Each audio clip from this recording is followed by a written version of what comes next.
بسم اللہ الرحمن الرحیم۔ شیخ سعدی شیرازی رحمۃ اللہ علیہ خوبصورت حکایت بیان فرماتے ہیں کہ دو تکبر کرنے والے شخص تھے، ان میں دشمنی پڑ گئی، ایک دوسرے کو دیکھنا بھی گوارا نہ کرتے تھے۔ ان میں سے ایک مر گیا تو دوسرا خوش ہو گیا۔ چند دن بعد اس کی قبر کے پاس سے گزر ہوا تو کیا دیکھتا ہے کہ دنیا میں جس کے محل سونے کے پانی سے پالش ہوتی تھی، آج اس کی قبر مٹی سے لپی ہوئی ہے۔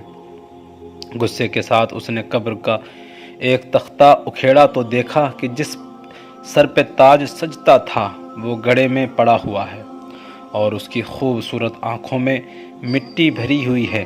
جب جسم کا گوشت کیڑوں اور چونٹیوں کی خوراک بن چکا ہے، اس کا موٹا تازہ جسم پہلی رات کے چاند کی طرح دبلا پتلا ہو گیا ہے اور جیسا قد تنگ کی طرح باریک ہو گیا۔ اس کے جسم کے تمام جوڑ الگ الگ ہو کر بکھرے ہوئے ہیں۔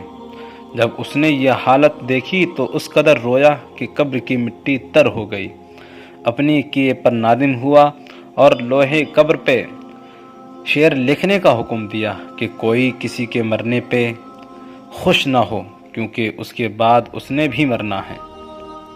ایک عارف کامل نے دشمن کی قبر پر اس کو روتا ہوا دیکھا تو وہ بھی رو پڑا اور اللہ کی بارگاہ میں دعا گو ہوا کہ اے اللہ، اب اگر تو اس قبر والے پر رحم نہ کرے تو تعجب ہوگا، کیونکہ اس کا دشمن بھی اس پر آہذاری کر رہا ہے۔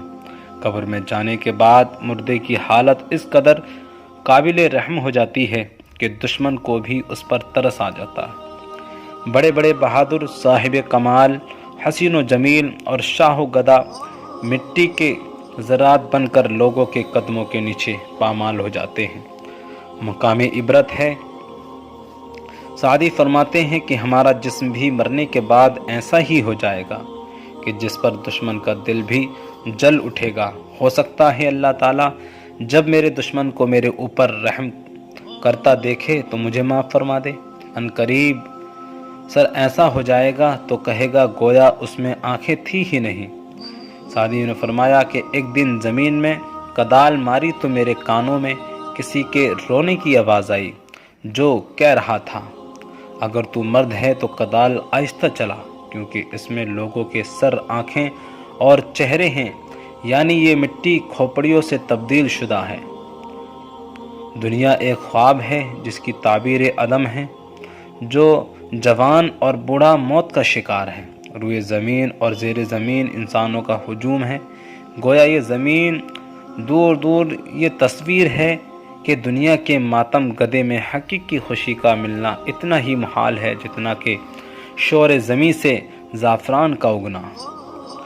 یہ دنیا رنج و راحت کا غلط اندازہ کرتی ہے، خدا ہی خوب واقف ہے کہ کس پر کیا گزرتی ہے۔